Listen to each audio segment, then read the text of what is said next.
Hey guys, what's up? Alex here. Today we are here to look at F1 2016. There's new features here. I know I actually haven't made many videos about F1 2016 and there has been news trickling in. I haven't really made a video as of yet, but I think it's time obviously. So in the background you guys are going to be seeing the new trailer and also 3 older gameplay videos, so you might have seen those. But the first one is a new trailer which you probably haven't seen before.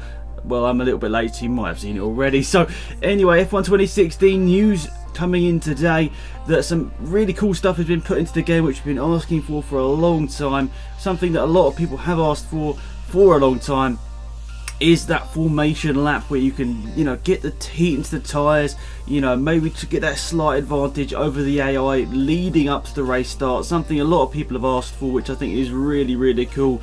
I think a lot of this has to, a lot of thanks has to go to the people, the YouTubers, and also some of like the bloggers and all that who went to test F1 2016. They mentioned our ideas to Codemasters, and I think that's really important. So props to Cody's for inviting people, and thanks to I think is it like Matty, Arava, Team at Mardic. I think there are a few people I know that went to test the game and they put their input in, which is really important. So thanks to those guys for actually really communicating our point across to the developers.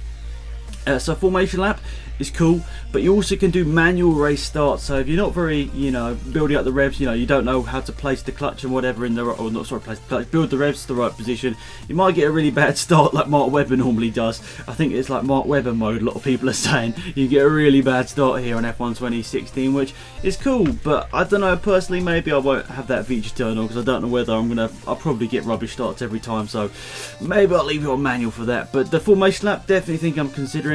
I think you can turn all of these things like on and off, like you can select whether you want them, which is cool. I mean, it builds the tension, obviously, the formation lap, but if you want to quickly just get through a career mode, do a race, you can also do that as well by skipping these features.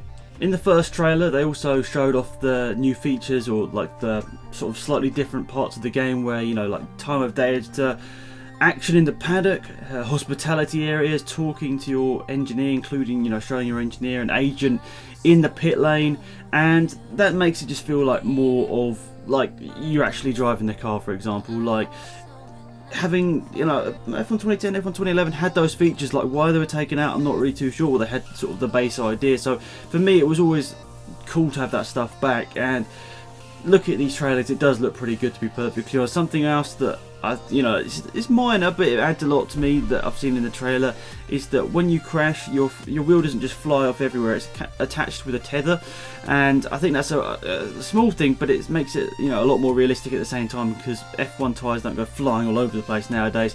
They're attached with a tether, and that's in the game. I'm sure it's pretty hard to code something like that, but it's really good to have it in the game.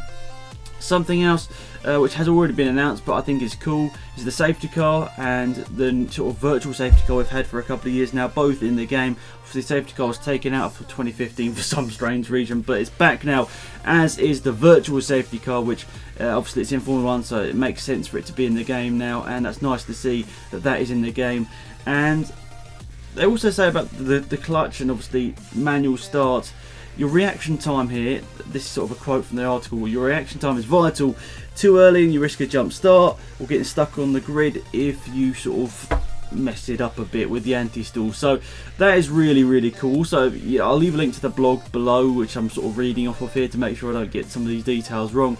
But they've actually got some quite stunning pictures. That the safety car looks a bit weird in this picture, but the Red Bull in the rain around the Red Bull ring, that looks really cool. That looks really high res. So that's obviously great, but we've also got more features they've announced today where you're able to manually control yourself going to the pit lane, which means that you can steer, brake, all that, getting into the pit box. And you can also so you also need to make sure you brake for the speed limit, otherwise you'll get a penalty. And talking of penalties, F1 2016 included a new 5-second pit stop penalty that we've had in F1 for a few years as well now, so that is finally in the game as well. So this sort of feels like a bit of catch up, but it finally still sort of finally feels that F1 2016 sort of stepping into the modern Formula 1 era, where it's got the virtual safety car, it's got the 5-second pit stop penalty, it's got the safety car, which F1 2015 didn't have, as well as formation laps and all that sort of stuff, which I know obviously formation laps have been in F1, but the VSC and the pit stop penalties, something that are new to Formula 1, and it's finally stepped into that age where they're all in the game. Something else announced today is that there is 22 player online multiplayer, so yourself and 21 other people can compete online. That's pretty crazy. I cannot imagine what Monaco is going to be like with 22 people online. Fingers crossed. The online has never been particularly good in Codemasters F1 games, so let's obviously give them a bit of time. Hopefully they get it right, but if they don't get it right straight away, hopefully they can fix it with patches. Something that they've struggled with in the past is properly updating the game. They said that they were going to update F1 2015. I mean, I know they did a little bit here and there, but they didn't really seem to do a huge amount in terms of that. But that's really cool to have 22 player online. Fingers crossed their sort of server and all that can handle it at the end of the day. Let's just hope we don't have an absolute disaster like some of the other online on Codemasters games have been. And they also say towards the end of the article, they're proud to announce that our brand new Pro surfaces remodel curbs, surfacing, and added an extra layer of realism, new physics to actually sort of emulate the real sport. And also they talk about the career mode in the single player area to create your own legend, which is their sort of quote or sort of line for the game, is create your own legend F1 2016. In the expansive career mode, 10 seasons, drama on and off the track. I'm excited for this, guys. I think I'm going to make a video tomorrow about why I think this is going to be the best game ever, but this is just looking at the new article, what they've said today.